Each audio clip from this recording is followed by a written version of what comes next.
Bonjour à toutes et bonjour à tous, en direct d'Orlando pour ce quatrième jour du VMX, donc et avec une dernière journée complète puisque demain ce sera seulement une matinée pour moi.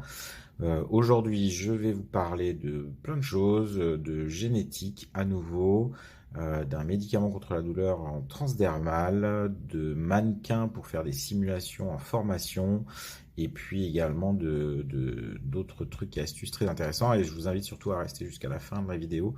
Vous aurez le nom d'un laboratoire et d'un produit qui sont assez évocateurs et plutôt très marrants. Le premier produit dont je voulais vous parler, c'est à nouveau une nouveauté médicamenteuse, en tout cas quelque chose que j'avais jamais vu. C'est le Zorbium, donc qui est un produit de Elanco, décidément qu'il y a pas mal de nouveautés présentées à ce VMX. Et donc le Zorbium, en fait, on va l'appliquer en post-opératoire. Ça va agir en 30 minutes à 2 heures maximum.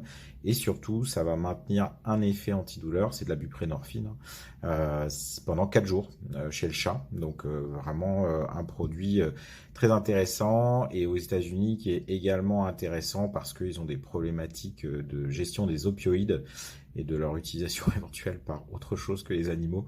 Donc c'est pratique pour eux d'avoir un produit qui se met en clinique et comme ça on a un contrôle parfait sur la destination du produit.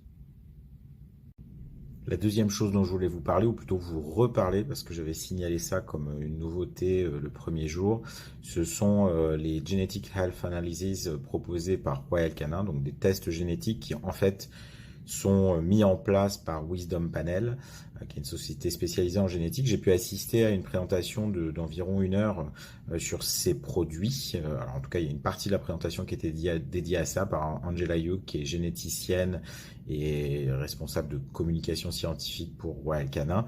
Donc, ce qui est vraiment très intéressant, c'est la volonté de proposer ces tests pour aller dépister des maladies qui sont peu présentes en termes de prévalence. Par exemple, en tout cas chez certaines races, chez des races méconnues, je pense au MDR1, alors qu'il est connu chez certaines races, mais qui est aussi présent chez des races beaucoup moins connues.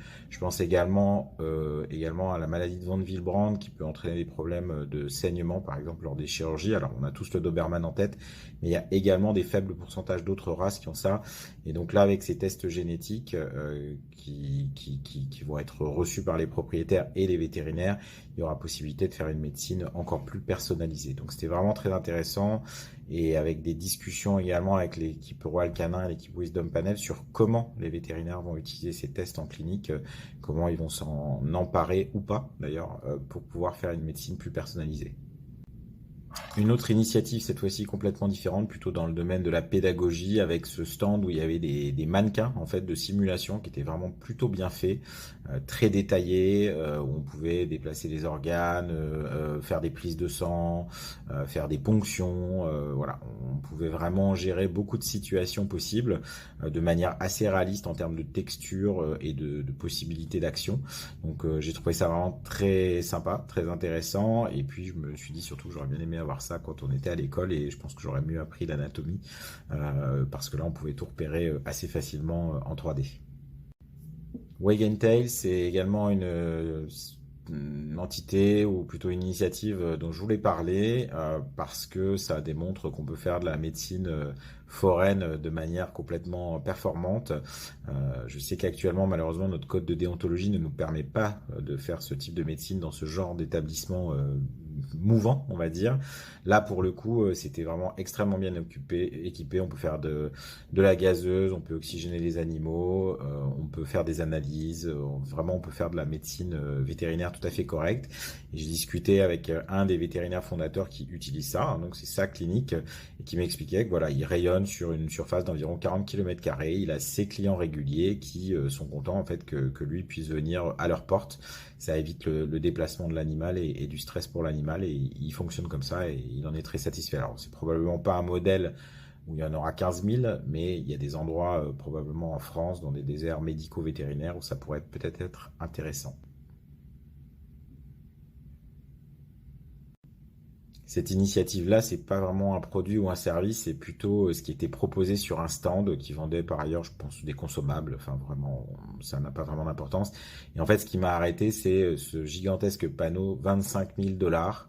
En gros, c'était une sorte de loterie 25 000 $ pour effacer une partie de votre dette étudiante. Donc ça m'a halluciné, j'ai cru que j'avais pas compris en fait même, donc j'ai été discuter avec le gars en polo rouge qu'on voit sur la photo et je lui ai dit mais je comprends bien là, vous faites une loterie pour permettre à des étudiants de payer une partie de leur dette et donc on a discuté, il était épaté de savoir qu'en France la majeure partie de nos écoles vétérinaires étaient publiques et donc peu chères.